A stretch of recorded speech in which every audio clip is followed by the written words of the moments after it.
हरिओम। वंदे मातरम। हमारे Shankar Digvijay YouTube channel पर श्री विद्या से संबंधित शताधिक वीडियोस पड़े हुए हैं, तो लोग उसको अक्सर देखते रहते हैं और उसमें विभिन्न प्रकार की क्वेरीज भी आती हैं। तो उसी क्रम में एक क्वेरी और आई है और इस क्वेरी पे मैं चर्चा इसलिए करना चाहता हूं कि ठीक है, किसी ने क्वेरी भेज दिया, लेकिन ये मानना कि ये क्वेरी सिर्फ उनकी है, ये उचित नहीं होगा। आप में से अधिकांश लोगों के मन में ये भाव होगा, तो इसलिए मैं इसको एक स्वतंत्र वीडियो के माध्यम से इस पे चर्चा करना उचित समझता हूं। उनका प्रश्न ये है कि प्रायः शाक्त उपासना में पंचमकार का प्रयोग किया जाता है, तो क्या अपनी जो परंपरा है श्री विद्या साधना की, उसमें भी पंचमकार का प्रयोग विहित है? प्रश्न ये साधक के लिए इसका उत्तर जानना बहुत आवश्यक है, तो इसलिए इस पे एक स्वतंत्र वीडियो दिया जा रहा है। बात ऐसी है कि हमारी जो परंपरा है ना, वो दक्षिणामूर्ति परंपरा है और शाक्त उपासना होने के बावजूद भी ये शाक्ताद्वैत उपासना है, अद्वैत पद्धति है इसमें, और शुद्ध दक्षिण मार्गी परंपरा है इसमें। तो वाम मार्ग के जो भी उपचार हैं, वो जो दक्षिण मार्गी उपचार है वहां तक तो ठीक है। दक्षिण मार्गी उपचारों के अतिरिक्त अन्य कोई भी उपचार हमारी इस दक्षिणामूर्ति परंपरा जो है, दक्षिणामूर्ति मत जो है वो श्री विद्या का, उसमें अलाउड नहीं है। ये एक बहुत ही उच्च कोटि की साधना है और इसमें बहिर्याग तो है और बहिर्याग की महत्ता भी है। हर साधक के लिए बहिर्याग बहुत आवश्यक होता है, लेकिन बहिर्याग जो है ना, वो अपने आप में लक्ष्य नहीं होता है, वो मार्ग है। लक्ष्य तो ये है कि इस पूरी उपासना पद्धति को, जो ज्योमेट्री है श्राइन की, भगवती की मणिद्वीप का जो मैप है और उनकी जो रूपाकृति है, जो अस्त्र शस्त्र हैं, जो उनका आसन है, जो मणिद्वीप है, पूरे मणिद्वीप की स्ट्रक्चर को इंटरनलाइज कर लेना। क्यों कि हमारे यहाँ ये माना जाता है कि श्री यंत्र बाहर में तो है ही है, लेकिन ये जो हमारा स्थूल शरीर है ना, ये स्वयं में एक श्री यंत्र है और इसके अंदर, जैसे स्थूल श्री यंत्र के अंदर श्री चक्रता रहती है, माने शक्ति जो है, मूल शक्ति जो भगवती हैं, वो अपनी शक्ति समूह के साथ उपस्थित होती हैं। तो उसी प्रकार से हमारे स्थूल शरीर में, यंत्रात्मक शरीर में चक्रात्मक श्री भगवती जो है वो अपनी समस्त शक्तियों के साथ इसमें निवास करती हैं।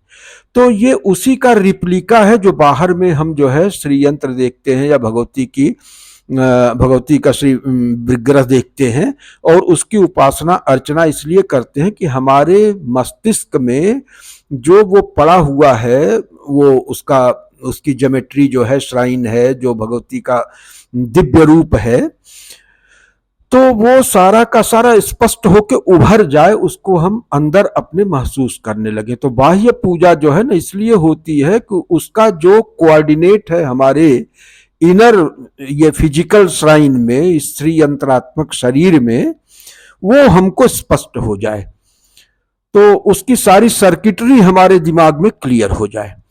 तो इस अर्थ में हमारे यहाँ बहिर्याग का, बहिर् उपासना का महत्व है, लेकिन बहिर् उपासना का लक्ष्य यही है कि वो पूरा का पूरा प्रोसेस इंटरनलाइज हो जाए और हम अंतर्याग में उपनीत हो जाए, जहां पर शरीर के अंदर, जैसे भावनोपनिषद में आता है ना कि श्री गुरु सर्व कारण भूता शक्ति तेन नवरंध्र रूपो देह नवचक्र रूपम श्री चक्रम। तो ये नवचक्रात्मक जो श्री यंत्र है ना, उसी के पैरेलल ये नवरंध्रात्मक जो है वो और वहां पर भी जो है वो नवरत्न से खचित है पूरा मणिद्वीप और भगवती का सिंहासन, और ये शरीर भी उसी तरह से जो है सप्त धातु तो कहते हैं, लेकिन उसमें त्वगादि लोम संयुक्त लोम को भी इसमें जोड़ लेते हैं, और त्वक को, तो इस तरह से कुल मिला जुला के इसमें भी नवरत्न हो जाते हैं। तो उसी तरह से वहां पे जो है वो इक्षु सागर, मधु सागर, अमृत सरोवर इस तरह से है, और उसी तरह से यहाँ पर भी जो है वो पुरुषार्था सागरा, चार सागर वहां बताए गए, तो यहाँ पर भी चारों पुरुषार्थों को चार सागर बताया गया। तो हमारे यहाँ इंटरनलाइजेशन पे ज्यादा बल है, ताकि भगवती अपनी स्वतः की आत्मा को, साधक जो है अपनी स्वतः की आत्मा को भगवती के रूप में उपलब्ध कर सके। साधक की आत्मा, गुरु, भगवती, ईष्ट, मंत्र, ये सब अद्वय तत्व हैं। इस अद्वय की सिद्धि ही इसका उपलक्ष्य है। तो अगर हम बाहर ही रह जाएंगे तो भीतर और बाहर का भेद बना रहेगा, तो तब तक अद्वैत की सिद्धि नहीं हो सकती। हमको तो अद्वैत की सिद्धि तक पहुंचना है ना। तो इसलिए यहाँ पे जो है वाह्याचार का वैसे भी कम महत्व है, और वामाचार का तो कोई स्कोप ही नहीं है। असल में है क्या, दिस इज कंप्लीट मिसकंसेप्शन, है ना। जो पंचमकार है, पंचमकार क्या होते हैं, तो उसको संक्षेप में जान लीजिए कि मद्यम मीनम च मांसम च मुद्रा मैथुन मेव च।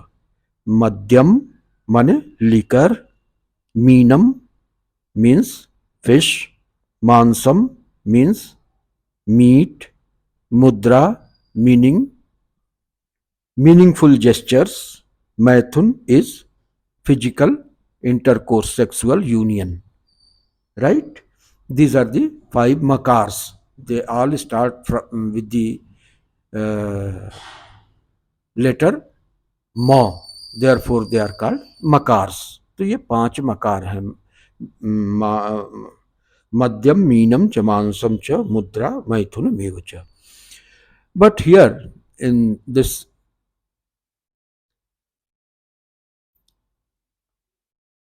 field of sadhana, they have some esoteric meaning. They don't mean what it is commonly understood in our daily life. It has got some deeper meaning. Symbolism है ना। ये सिंबल्स हैं, किस चीज के सिंबल्स हैं? लीकर जो है ना, that is the symbol of the nectar which is oozing out from the upper palate while one is in साधना। तो साधना के समय में आपके रंध्र से, तालु में एक रंध्र होता है, उस रंध्र से अमृत का स्राव होता है, जिसके चलते पूरे जिह्वा पर जो है ना एक बहुत ही दिव्य मीठा मीठा टेस्ट जो है वो फील होता है। तो that is the actually nectar which oozes out when you are in the state of deep absorption, and this oozing out of the nectar, this revitalizes your whole being, है ना। और it leads to heightened awareness. It leads to heightened awareness. So this is not the simple liquor, rather it is the nectar which is oozing out from the upper palate, leading to heightened awareness and deeper absorption. Similarly, meenam, fish. What do we mean by fish? The esoteric meaning involved here is the mean is always moving in the water. Even while sleeping, it keeps moving in the water. So that symbolizes the ever oscillating mind. Even while you are in sleep, it is dreaming. So it keeps its activity going, है ना। Only for a shorter period of deep sleep it is stilled, otherwise it is active, like mean. So surrendering the, offering the the mean fish to Devi means offering the oscillating mind into the lotus feet of the Devi, so that by the grace, by the divine grace, your mind can be concentrated, can be stilled, can be focused. This is the meaning of mean. Similarly, when we say mans, mans is the third makar. Third makar is mans. Mans stands for bodily attachment, physical attachment. We should surrender all the bodily attachment, physical attachment in the lotus feet of the Supreme Goddess. Because this is the bodily attachment which binds us with this sansara. There is no sansar. When there is no body, there is no sansar. For a dead man, there is no sansar. आप उसको चाहे कफन चढ़ाओ, चाहे वो सोने का वस्त्र चाहो, चाहे 4 डंडा मार दो, उसको क्या फर्क पड़ता है? संसार का उसके लिए कोई अस्तित्व नहीं है. तो जब तक ये शरीर है तब तक संसार है. तो once you surrender the bodily attachment in the lotus feet of the supreme goddess, then there is no more samsara. संसार की फिर कोई सत्ता आपके लिए नहीं रहती है. तो मांस का मतलब ये हुआ कि आप अपने देहात्म भाव का भगवती के चरण कमलों में अर्पण करें. और मुद्रा, mudra is showing the meaningful gestures. Here showing the meaningful gestures means whatever the gestures you show it by uniting your both hands, left hand and right hand. You make different gestures with the help of your right and left hands. हमारी mythology में, हमारे परंपरा में, mythology तो नहीं कहूँगा, हमारी परंपरा में अर्धनारीश्वर की एक अवधारणा आती है. अर्धनारीश्वर का मतलब एक ही सत्ता में आधा भाग शिव है और आधा भाग शक्ति है. हमारे शरीर में भी वही स्थिति है. वाम भाग जो है शक्ति प्रधान है, दक्षिण भाग हमारा जो है शिव प्रधान है. तो दक्षिण और वाम हाथ को मिला के एक साथ करके अगर हम कोई मुद्रा बनाते हैं तो that means we are trying to unite the plus and minus, masculine energy and feminine energy. Shiva और शक्ति का जो है हम सामरस्य स्थापित कर रहे हैं. और ये सामरस्य की स्थापना ही साधना का बहुत बड़ा लक्ष्य होता है. तो here in our system, Dakshinamurti system, mudra means the unification of the right and left, that is Shiva and Shakti, masculine and feminine energies, so that the balance, complete balance between the two is established. है ना? साम्यम येषाम साम्ये स्थितम मनः. तो ये साम्य पैदा करने की बात है. इसी तरह से मैथुन आता है. मैथुन does not mean sexual intercourse, है ना. It is not physical union. Rather Shiva और Shakti, again in our human frame it is said that Shakti resides in Muladhara in the form of kundalini, serpentine power, है ना. सार्धत त्रिवलयाकारा विद्युल्लेखेव भास्वरा. मूलाधार में वो स्थित रहती है, कुंडलिनी शक्ति है. और सहस्रार में परम शिव का, it is the abode of the परम शिव. तो जो मूलाधार में कुंडलिनी शक्ति है उसको उठा करके एक एक करके अपर चक्र में हम ले जाते हैं. मूलाधार से स्वाधिष्ठान, मणिपुर, अनाहत, विशुद्धि, आज्ञा और फिर सहस्रार. तो जब हम कुंडलिनी शक्ति को, जो भगवती पराम्बा है, परावाक है, पराशक्ति हैं, इनको मूलाधार से क्रमशः उठाते उठाते एक एक चक्रों से होते हुए हम सहस्रार में इनको स्थित कर देते हैं, which is the final, which is the abode of the परम शिव. तो वहां पर जाके शिव और शक्ति का सामरस्य होता है, सायुज्य होता है. तो शक्ति और शिव जो है वो एकाकार होते हैं. और यही जो है परम पुरुषार्थ है साधक का, और यहीं पर जाके सारा द्वैत समाप्त हो जाता है। और फिर वो कहता है कि शुद्धोहम, बुद्धोहम, मुक्तोहम, पूर्णोहम, सच्चिदानंद स्वरूपोहम, ब्रह्माहमस्मि, शिवोहम शिवोहम, परम पर शिवोहम, पूर्ण ब्रह्म स्वरूपः, चिदानंद रूप शिवोहम शिवोहम।